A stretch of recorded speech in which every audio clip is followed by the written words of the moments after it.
সাতক্ষীরার এক নদী ঘেঁষা গ্রামে থাকত হালিমা আর তার স্বামী জব্বার।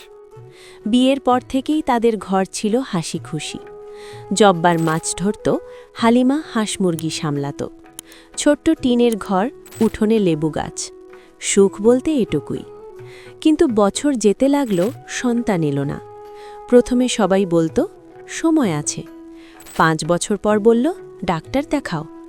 8 বছর পর বলল দ্বিতীয় বিয়ে করাও। হালিমা মুখে কিছু বলতো না, কিন্তু প্রতি মাসে যখন তার শরীর রক্তে ভিজত, সে বুঝত আবারও শূন্যতা। একদিন তার ছোট বোন মারা গেল প্রসবের সময়, রেখে গেল এক কন্যা শিশু। শিশুটার কান্না থামছিল না। আত্মীয়রা বলছিল এতিমখানায় দিয়ে দাও, কে মানুষ করবে? সেদিন হালিমা প্রথমবার শক্ত গলায় বলেছিল, ও আমার মাইয়া, আমি মানুষ করব। জব্বার এক মুহূর্তও আপত্তি করেনি। সে শুধু বলেছিল আমরা দুজনে মিলে মানুষ করব। শিশুটার নাম রাখা হলো নীলা। নীলাকে নিয়ে হালিমার জীবন বদলে গেল। রাত জেগে জ্বর দেখেছে, বুকের দুধ না থাকায় ভাতের মার খাইয়ে বড় করেছে। কেউ কেউ কটু কথা বলতো, নিজের পেটের না, এত আদর কেন? হালিমা চুপ করে থাকত, কিন্তু নীলার ছোট্ট হাত যখন তার আঁচল চেপে ধরত, তখন সে বুঝত রক্তের সম্পর্কের চেয়েও বড় কিছু আছে। বছর কেটে গেল, নীলা স্কুলে যেতে লাগল। একদিন স্কুলে এক সহপাঠী বলে ফেলল, তোর আসল মা তো মরে গেছে। সেদিন নীলা বাড়ি ফিরে দরজা বন্ধ করে কাঁদল। তুমি আমার আসল মা না? এই প্রশ্নে হালিমার বুক ভেঙে গেল। সে নীলাকে বুকে টেনে নিয়ে বলল, মা হওয়া পেটে ধারণ করলে হয় না, বুক দিয়ে আগলে রাখলে হয়। নীলা কাঁদতে কাঁদতে ঘুমিয়ে পড়ল। কিন্তু সেই রাতে হালিমা নদীর ধারে গিয়ে বসেছিল অনেকক্ষণ।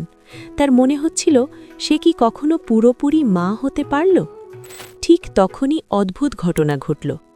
12 বছরের দাম্পত্য জীবনের পর হালিমা হঠাৎ অসুস্থ হতে শুরু করল।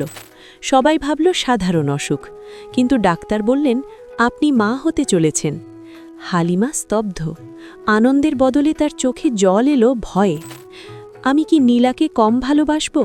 সে কি ভাববে আমি ওকে আর চাই না? 9 মাস সে নীলার হাত শক্ত করে ধরে রেখেছিল, বলতো তুই আমার প্রথম আলো। অবশেষে জন্ম নিল একটি ছেলে। বাড়িতে আনন্দ হইচই, কিন্তু হালিমার চোখ ছিল শুধু নীলার দিকে। সবাই যখন নবজাতককে ঘিরে আছে, নীলা চুপচাপ কোণে দাঁড়িয়ে। হালিমা দুর্বল শরীর নিয়ে ডাকল, নীলা এদিকে আয়। সে ছেলেটাকে নীলার কোলে তুলে দিয়ে বলল, এটা তোর ভাই না, তোর দায়িত্ব, তুই আমার বড় মাইয়া। নীলার চোখ ভিজে গেল। সে প্রথমবার বুঝল ভালোবাসা ভাগ করলে কমে না। বছর কয়েক পর জব্বার হঠাৎ স্ট্রোকে মারা গেল। সংসারের ভার এসে পড়ল হালিমার উপর। সে 2 সন্তানকে মানুষ করতে গিয়ে দিন-রাত পরিশ্রম করল। একদিন গভীর রাতে হালিমার শ্বাসকষ্ট শুরু হলো। নীলা তখন কলেজে পড়ে।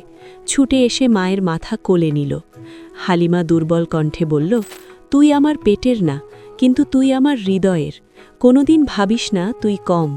কয়েক মুহূর্ত পর তার হাত নিস্তেজ হয়ে গেল।